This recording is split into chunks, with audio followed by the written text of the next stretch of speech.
Every record has been destroyed or falsified. Every book rewritten. Every picture has been repainted. Every statue and street and building has been renamed. Every date has been altered. And the process is continuing day by day, minute by minute. History has stopped. Nothing exists except an endless present in which the party is always right. Sound familiar? These words were written by George Orwell in 1949, 71 years ago. They're part of a book that used to be required reading for high school called 1984. Orwell missed his date by 36 years, but was shockingly accurate in his description of where we are today as a country. The book is about a totalitarian state that grew out of a civilization that was damaged by war, civil conflict, and revolution. It's ruled by a party who employs thought police to persecute individuality and independent thinking.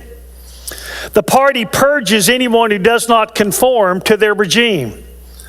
Those who fall out of favor with the party become, according to the book, unpersons, disappearing with all evidence of their existence removed. The, quote, ministry of truth, end of quote, rewrites historical records to conform to the state's ever-changing version of history. The main character is starved, tortured, and forced to cure himself of his insanity by changing his own perception to fall in line with the party. This book is where the terms Big Brother and Big Brother is watching you originated. In our day, Big Brother, the party, the mob, is watching your tweets, your posts, and even your likes. They determine what is appropriate to be on their news channels and their social media platforms. And only those things that are consistent with what the mob believes get reported. The rest gets suppressed. They dictate what you know, and therefore they dictate how you think. They are redefining history and its characters, and they are censoring or crushing anyone who dissents. Recently, a student at Kansas State University posted something that was contrary to current mob think. The football and basketball teams were not going to practice or play unless and until the school expelled him. So much for universities being a place where the freedom of thought exists. So much for freedom of speech that's supposed to be protected by the First Amendment of the United States Constitution. Even if what you did or said occurred 500 years ago, like Christopher Columbus, you will not be judged today based upon the cultural paradigm of your time, but rather the politically correct cultural paradigm of the present. If you did or said anything that today's mob dislikes, you will be publicly and historically erased. Even if you didn't do anything that today's mob dislikes, you're still likely to be erased. Abraham Lincoln originated the Emancipation Proclamation and led a war to end slavery in America. But apparently that's not enough. Ulysses Grant was a Union general who won the war to free the slaves, but he once, briefly before the war, owned a slave, so he too must be erased. Listen closely to this next statement. It's absurdly naive for a person who lives today to think that he would have the same exact view of cultural issues 200 years ago that he has today. That's really absurd. Some things that are considered to be right now were considered to be wrong then, and some things that are considered to be wrong now were considered to be right then. Life, as it was in their day, was just as normal to people then as politically correct thinking is to most people or some people today. To retroactively lay our current self-righteous political correct thinking over the lives of people who lived hundreds of years ago is absurd, it's unfair, and it's wrong. You think what the culture has taught you to think. So did they. So did they. These have been the craziest days that probably any of us have ever experienced in our lifetimes. Foul-mouthed punks deface monuments. Out-of-control thugs destroy historic statues. Arsonists burn businesses in one police precinct. Killers murder under the cover of the mob. Leftist governors and mayors call down their police forces rather than sending them in to stop the madness. Liberal politicians excuse and even endorse the anger and the crime. Am I in the right country? Their silence led to more violence. The peaceful protests, that's in quotations, peaceful protests, in Minneapolis apparently did $500 million of damage. $500 million of damage. Now the governor of Minnesota, who did nothing about it, wants the federal government to pony up financially and bail them out. The blame is mostly placed on a Marxist group called Antifa. Much of the crime has been committed by angry blacks. As much or more of the crime has been committed by college brainwashed white snowflakes who were raised in prosperity as a part of the first time out generation. They fail to appreciate property because they've been handed everything they have. They have no respect for authority because they were never taught to respect their parents. The biblical rod got spared and the biblical principle got proven. The child got spoiled. Time out, like socialism, is a failed experiment. In St. Louis, an armed man and his wife used firearms to repel a mob of protesters who had broken down an iron gate and were threatening to harm them. The liberal district attorney, that was a Freudian slip, the liberal district attorney is seeking to bring charges against the couple. So it's okay to loot, destroy, and burn down someone else's property, but it's not okay to protect your property? Well, not in St. Louis, Missouri, did it? The leftist mayor of Seattle emasculated her police force while a mob took over part of her city. It didn't matter to her that businesses, owners, and residents were intimidated. It didn't matter to her all the crime that took place in what was called Chaz, or now Chop, then Chop. It didn't matter that 6 people had been shot and 2 had died. It only mattered when the mob got her address and went to her house. Destroying your home or business is apparently okay. Threatening hers? Absolutely not. If there's an annual international prize for hypocrisy, she should be this year's recipient. The truth is that there are some people who think that our country, though imperfect, is still the greatest country on the planet and the best place in the world to live. If you haven't noticed, people are trying to break into our country, not out of it. Others can't seem to see the forest, all that is right and good about America, for the trees, those things that are still needing to be improved upon. Most Americans love our country, but many who live here hate America.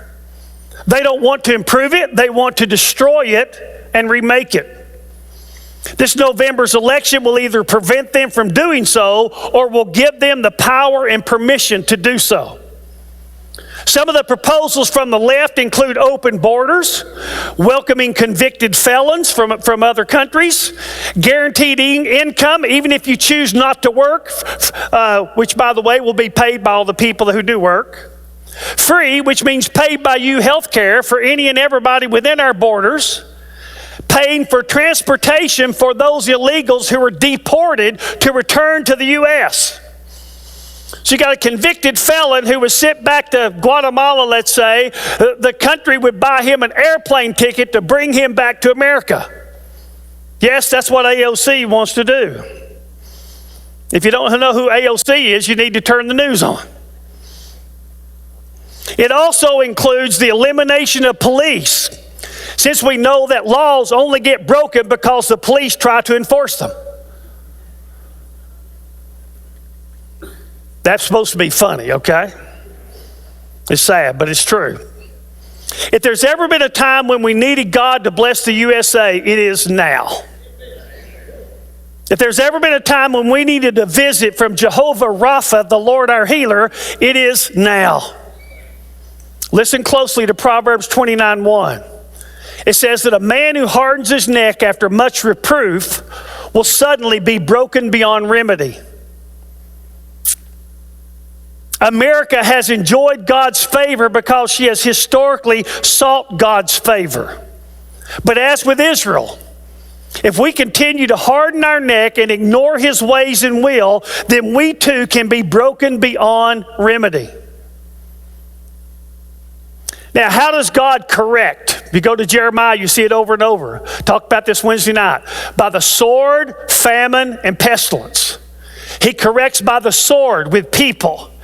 He corrects by famine with financial problems. And he corrects by pestilence with disease. Sound familiar?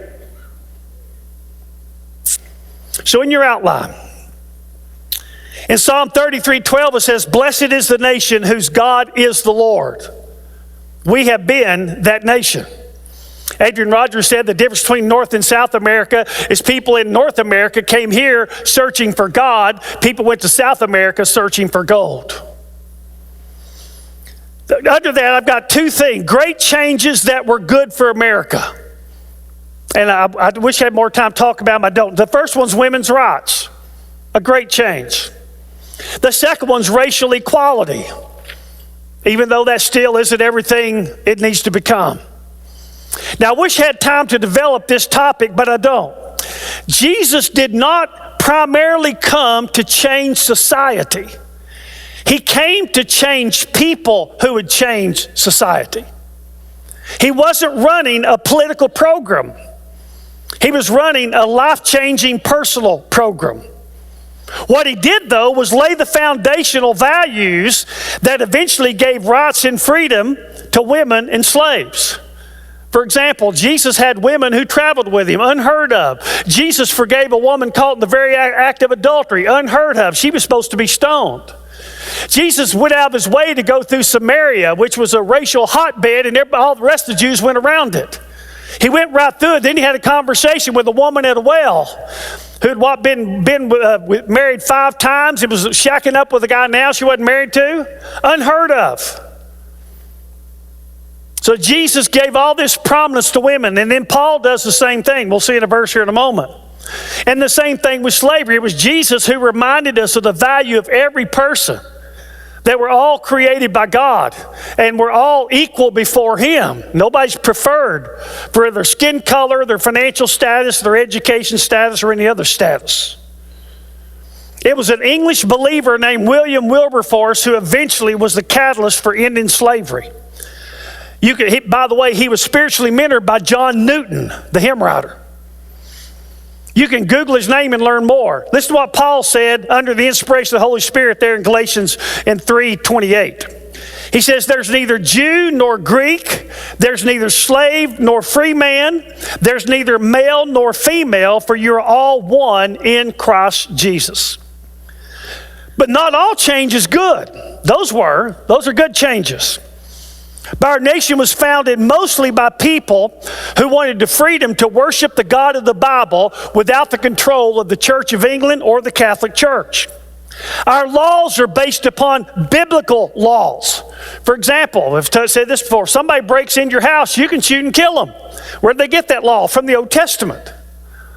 Almost all of our laws, the basis originally for them was based on Old Testament laws that God gave Israel through Moses. The 10 Commandments decorate our Supreme Court building. Our money says, "In God we trust." If you read any of the writings of the founding fathers, they're going to mention, almost every one of them will mention God in the Bible. And the fact that if we get away from him, we'll pay for it. In the mid-60s, our nation began to slowly wander away from the values that build it. In the last 25 years, many in our country, mostly those in universities, media, and politicians, have led a race away from our national roots. So I want to talk to you in this brief time left, I'm going to go through this pretty quickly, about the more recent changes that are bad for America. You'll recognize every one of them. Number one, Responsibility for one's life is shifting from the individual to the government. Responsibility for one's life is shifting from individual to the government. In Proverbs 16:26, it says, a worker's appetite works for him, for his hunger urges him on.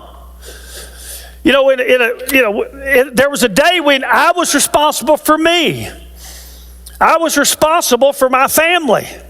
And more people are wanting the government to be responsible for everybody. Why? Because it gives them control. And the more they're responsible for you, the more control they have over you. So that's a shift. It wasn't originally like that. Everybody was responsible for themselves. Number two, the land of opportunity is becoming a land of entitlement. A land of entitlement. Our government has moved from from not helping individuals. I mean, you just had to do it yourself. You're out here going west. You're out here somewhere in rural Appalachia. You're staking a claim on some property and building you a log cabin. You don't get a welfare check in the mail. Nobody's sending you food stamps. You don't get any kind of help. And then they went to helping those who cannot help themselves, which is a very good thing. And then finally to helping those who will not help themselves. Again, AOC had this bill she introduced that would say everybody gets a certain level of living, and if you want to, you can work for it, but you don't have to. That's the classic example of what I just shared with you. That's not biblical. 2 Thessalonians 3:10 says, if anyone's not willing to work, he's not to eat. The land of opportunity has become the land of entitlement. Number three, law keepers' rights are being superseded by law breakers' rights. We see this in St. Louis. We see this in these protests. Everyone, some people want the policeman to be personally accountable for what they did on the job. I'm not debating that, but I'm going to say this. If that's true, then shouldn't every mayor and governor be responsible for all the damage to all those businesses that they got paid taxes to protect and didn't do it? Oh, that's a horse of a different color because that makes me responsible, right? Hypocrites. Colossal hypocrites. We got more pathological, hypocritical liars in places of power in the U.S. than we dare to even imagine. It's sad. Look at Leviticus 19:15. You shall do no injustice in judgment. You shall not be partial to the poor or defer to the great, but you are to judge your neighbor fairly. If justice has any conditions, who your family is, how much money you got, your skin color, anything else, if it has any conditions, it's no longer justice. It's become something else, less than justice. Justice, you don't defer to anybody, great or poor, it doesn't matter. The poor guy doesn't get a break because he's poor, and the rich guy doesn't get an advantage because he's rich. Justice is supposed to be blind. Proverbs 17:15 says, he who justifies the wicked and he who condemns the righteous, both of them alike are an abomination to the Lord. There's a lot of people in America right now who are an abomination to the Lord. So law keepers' rights, I'm just going to tell you what I think. That's a surprise, isn't it? I think the executive order President Trump should have said is that every American has the right to protect his property and use lethal force if so needed. And he can stand in front of his business with a machine gun and shoot everybody gets near it. Now that should have got a clap.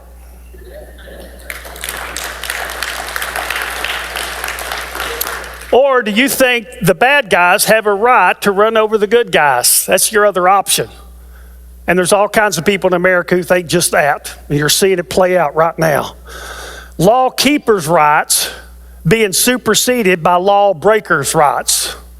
I have a right to trespass, to break down an iron gate, to threaten your life. You do not have a right to point a gun at me. In what world does that really make sense? And by the way, the police get called in all these places, and I could give you list example after example of this, Charleston, all over the place. The police get called and they don't come because their mayors have told them not to. they ought to be liable. Number 4, America's moving from freedom of religion to freedom from religion. There's actually a group called that, the Freedom from Religion group. Psalm 14:1 says, the fool has said in his heart, there is no God. It literally says in the Hebrew, the fool has said in his heart, no God, no, no. Psalm 1:2-4 says, why are the nations in an uproar and the peoples devising a vain thing? The kings of the earth take their stand and the rulers take counsel together against the Lord and against his anointed, saying, let us tear their fetters apart and cast away their cords from us. So in other words, we're not going to let God tell us what to do, how to live. Verse 4, I love this. He who sits in the heaven laughs. Listen, God is Almighty God. All the people of the world, all the people of history are less than nothing compared to him. We're called grasshoppers in one place in Scripture, but there's another place that says we're less than nothing. And we think we're something. We think we're going to tell God. He who sits in the heavens laughs. He will speak to them in his anger and terrify them in his fury. In Revelation, when Jesus comes back to make things right, people are hiding, trying to find any place, begging for the rocks to fall on them and kill them. There's one place that says people are trying to die, but they can't yet. God doesn't even let them kill themselves. They've got to live with his terror and his fury. When you read about the anger of God in the Bible, the Greek word is like a simmering pot. But then you get to Revelation and it boils over. It's a different word. Now the wrath of God has come. So we're doing everything in our power to throw religion out of our lives. The whole problem with this abortion thing is religion, right? It's all these Christians who think that life begins at least by conception. Jeremiah 1:5 says before then. They're the problem. If we can get rid of all these Christians and these churches and what they think, then we can kill all the babies we want to kill. What are we up to? About 73 million now? And a holy God sees. In the Old Testament, they sacrificed their children to Moloch, a false god. In our day, we sacrifice them mostly to convenience. Number 5. Christianity is moving from preferred to repressed. Who knows, in 5 years, I might not be able to preach anymore. I might not be able to preach this message for sure, or they'd shut our church down. We're moving from preferred to repressed. Romans 1:21-3. Read it, follow along with me there in your outline. Even though they knew God, they didn't honor him as God or give thanks, but they became futile in their speculations and their foolish heart was darkened. They knew better, but they chose against what they knew. Professing to be wise, they became fools. I said that to one of my UT professors who was trying to talk me out of my faith. Professing to be wise, they became fools and exchanged the glory of the incorruptible God for an image in the form of corruptible man, of birds, of four-footed animals, and crawling creatures. In other words, they quit worshiping the Creator and they started worshiping the creation, whether that's nature, man, or anybody else. Christianity is moving from preferred. It was always preferred in America. Now it's being more and more repressed. You can't have church, but you can sure open a liquor store. That's essential. Am I in the right country? The COVID thing is a huge problem if churches get together, but not if a mob of people are out burning down cities. Number 6, biblical morality is being replaced with secular immorality, which means no morality. Anything goes. Anything goes. Isaiah 5:20 says, woe, a word of judgment, to those who call evil good and good evil. The only thing wrong in America now is telling anybody else they're wrong for doing something. That's what's wrong. Number 7 is kin to that one. Lifestyle choices that were once deemed illegal, they were actually illegal in our country, are now America's sacred cows. They're now America's sacred cows. I'm going to say something, and since I'm in so much trouble, I might as well go ahead. I'm an old man, just fire me, okay? Someone's born and they believe that their left arm doesn't fit their body. They don't think it's supposed to be there. What's his problem? Is his problem this arm, his biology, or is his problem in his mind? How many of you vote his arm?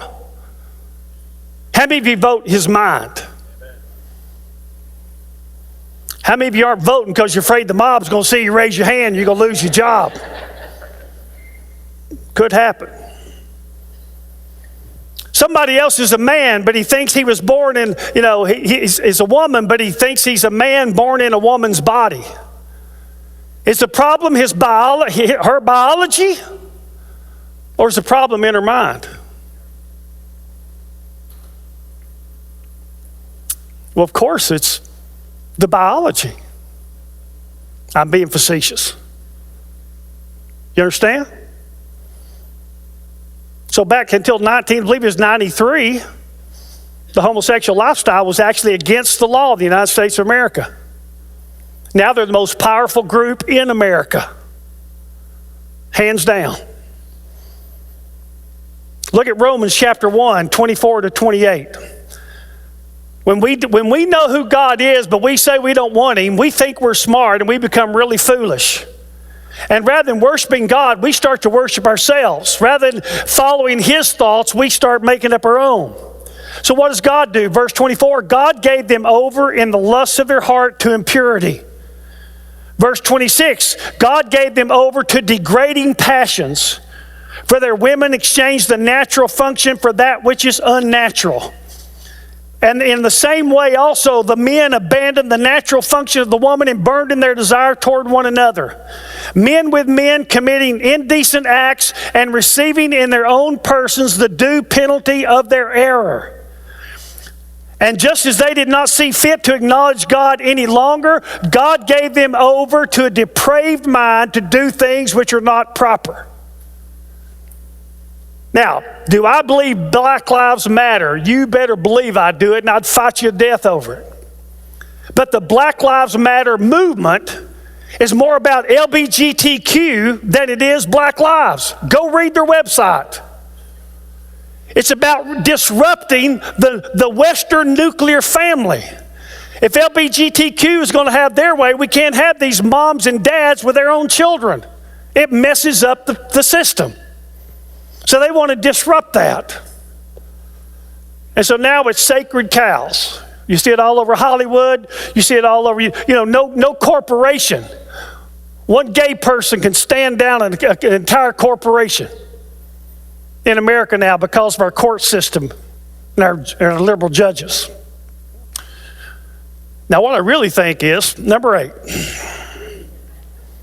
Individual rights bestowed by God are being replaced by rights bestowed by the courts. So it's no longer God who gives us our rights, it's the courts. Psalm 100 verse 3 says, know that the Lord Himself is God. It's He who made us, and not we ourselves. We are His people, the sheep of His pasture. Look at Colossians 1, 13 to 17. He rescued us from the domain of darkness and transferred us to the kingdom of His beloved Son, in whom we have redemption, the forgiveness of sins.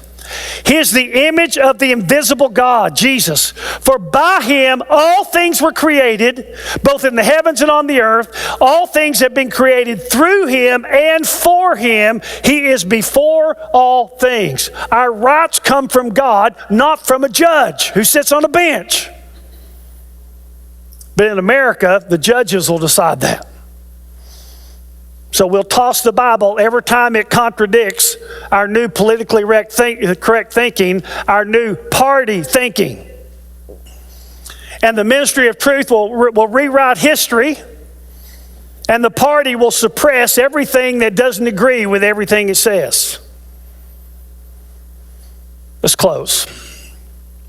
I am an imperfect man. Don't be shocked, okay?